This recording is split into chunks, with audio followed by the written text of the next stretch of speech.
A enerxía eólica.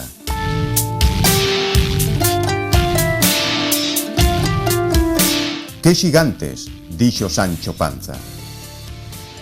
Aqueles que ali ves, respondeu o seu amo, os dos brazos longos que adoitan telos algúns de case 2 leguas. Mire vosa mercede, respondeu Sancho, que aqueles que ali se parecen non son xigantes, senón muiños de vento, e o que neles semellan brazos son as aspas que volteadas do vento fan andar á pedra do muiño. Así e todo, Don Quixote tiña razón. Por moitas das nosas terras, podemos ver hoxe en día, na lonxanía, as siluetas altas dun xigantes que moven os seus brazos da forma armoniosa ao ritmo do vento. Son xigantes amables, feitos de metal e fibra de vidrio, pero construídos tamén cos soños de moitos visionarios que pensaron que un día a enerxía do vento movería o mundo. O sol é a orixe primeira dos ventos que desde hai miles de anos moven os nosos barcos, moen os nosos grans, sacan auga dos nosos pozos e desde non hai moito producen a electricidade coa que iluminamos os nosos lares.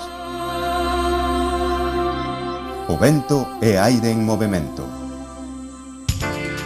A enerxía cinética deste aire en movemento pode transformarse en enerxía mecánica, como nos muiños de vento, ou en enerxía eléctrica, como nos modernos aeroxeradores, tamén chamadas turbinas eólicas.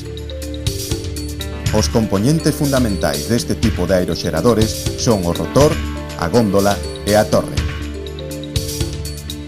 O rotor inclúe o buje e as pás, que soen ser 3. As pás están construídas con tecnoloxía similar a que se emprega na industria aeronáutica para a fabricación das ás dos avións. A súa función é capturar o vento e transmitir a súa potencia ao buje. Para un moderno aeroxerador de 1300 kW, como os que se encontran no parque, a longitude das pás está nuns 30 metros, é dicir, equivalente á altura dun edificio de 10 pisos. A góndola contén os principais componentes do aeroxerador: o multiplicador, o xerador eléctrico, o sistema hidráulico de freado, os sistemas de refrigeración e os sistemas de control e orientación. Un cataventos e un anemómetro situados na parte posterior da góndola miden a dirección e a velocidade do vento en cada instante. A torre soporta a góndola e o rotor. Pode ser tubular ou de celosía, aínda que están a impoñerse as tubulares por considerarse máis seguras. Un aeroxerador típico de 1300 kW pode ter unha torre de 50 a 70 metros, ou o que é o mesmo, a altura dun edificio de 16 a 23 plantas. As altas torres dos aeroxeradores teñen por obxecto obter o máximo partido do aumento da velocidade do vento coa altura. En canto aos beneficios aportados pola enerxía eólica, poden reseñarse algúns aspectos. O kilovatio hora producido con enerxía eólica ten 26 veces menos impacto medioambiental que o producido con lignito, 21 veces menos que o producido con petróleo ou 10 veces menos que o producido con enerxía nuclear.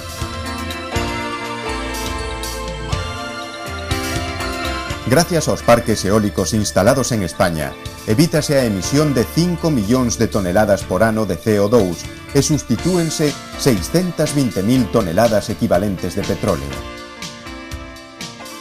Un aeroxerador de 1,3 megavatios, como os que podemos ver en Sotavento, evita anualmente a emisión de 1.300 toneladas de CO2, o que equivale ás emisións de 500 vehículos durante un ano, e exercendo sobre a atmósfera o mesmo esforzo de depuración que o producido por 67.000 árbores.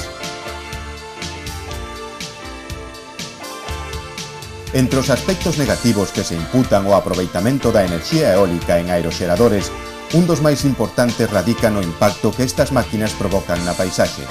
Sen embargo, este impacto é totalmente subxetivo e está ligado á percepción individual.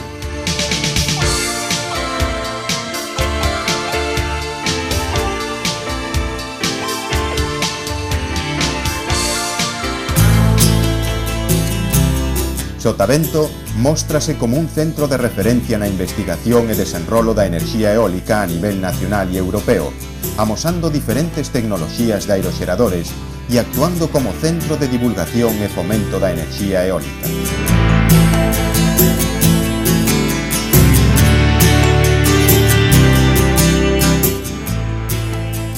O futuro, quen sabe? Se cadra, como cantou Bob Dylan hai algún tempo, a resposta está no vento.